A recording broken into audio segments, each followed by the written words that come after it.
आप इस पूरी सिचुएशन में हुकूमत जो है हुकूमत वक्त वो देख रही है। अभी मेरे ख्याल मीटिंग भी खत्म हुई है जिसके बाद ये चल रहा है कि प्राइम मिनिस्टर ने कहा है कि हम सोचेंगे और देखेंगे और मसाइल को मिलके हल करेंगे। ये ऐसा मसला है जो हल हो सकता है और ये ऐसा मसला है जो मसाइल पैदा कर सकता है। पीएमएलएन क्या सोचती है इसमें? जी, हकाइक बड़े तलख हैं क्योंकि पाकिस्तान की डैम अभी इस हफ्ते रिपोर्ट किया गया कि बिल्कुल दोनों ड्राई हैं इस वक्त। जी हाँ, मंगला और तरबेला 30 से 35% कहा गया कि जी बारिशें कम हुई हैं और उतनी ही एस्टिमेशन है कि गंदम की जो आने वाली फसल है उसको फर्क पड़ेगा। दूसरा ये है कि 1991 में जो रिकॉर्ड हुए थे उसके तहत ये एस्टिमेशन था उस वक्त अब जाहिर है उसको 34 साल हो गए हुए कि 117 मिलियन एकड़ फीट वाटर जो है अवेलेबल होगा, वो नहीं हुआ। हमेशा उससे कम रहा है।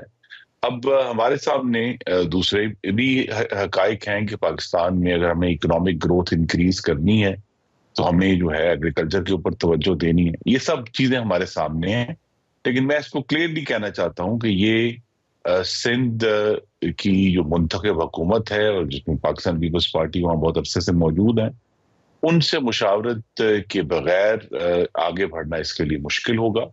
और वज़ीर आज़म ने इसीलिए कह दिया है कि वो इस पर मजीद मुशावरत करेंगे। कल उन्होंने काबीना का इजलास भी बुला लिया है।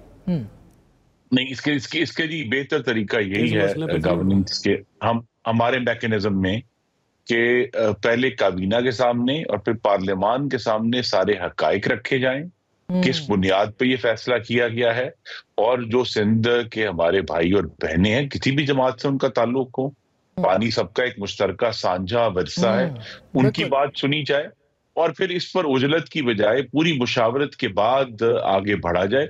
यही बेहतर तरीका होगा। और पीपल्स पार्टी के साथ ऑफ कोर्स हमारे चूंकि वो एलाइज हैं हुकूमत में और पिछले 1 साल में बड़े हसास मौके पर उन्होंने हुकूमत को मुकम्मल सपोर्ट फराम की है।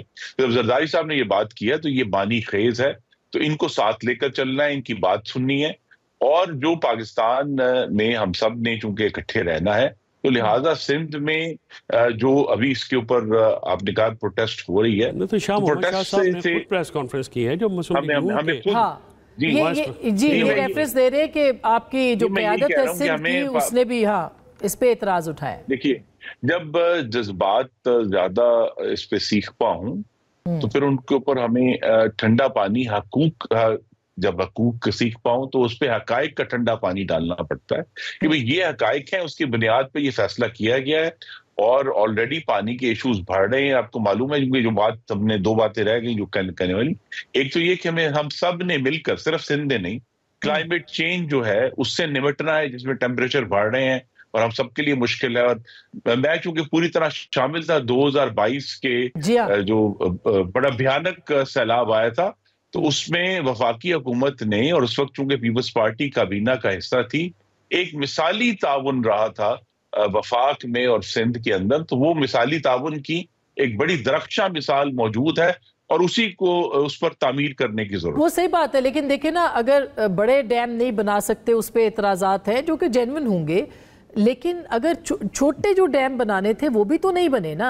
सिंध के अंदर कितने बने हैं, पंजाब के अंदर मतलब जाहिर है जरूर पानी ऊपर से नीचे की तरफ आता है, तो कहीं ना कहीं तो ये जो सैलाब का पानी है तो इसको प्रिजर्व करना है ना। हाँ, जो मैंने जज्बातियत की बात की और हकाइक की बात की, अब ये जो हम प्रोटेस्ट सुन रहे हैं इनमें और ये डैम में और नहर में कोई फर्क नहीं कर रहे।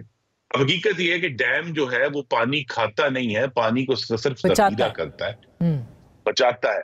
तो लिहाजा लेकिन डैम के बारे में भी उतने ही सख्त जज्बात हैं। तो लिहाजा इसके ऊपर जब तक हकाइक की बुनियाद पर खुलकर पार्लियामेंट में बहस नहीं होगी, मगर पार्लियामेंट में होगी कब?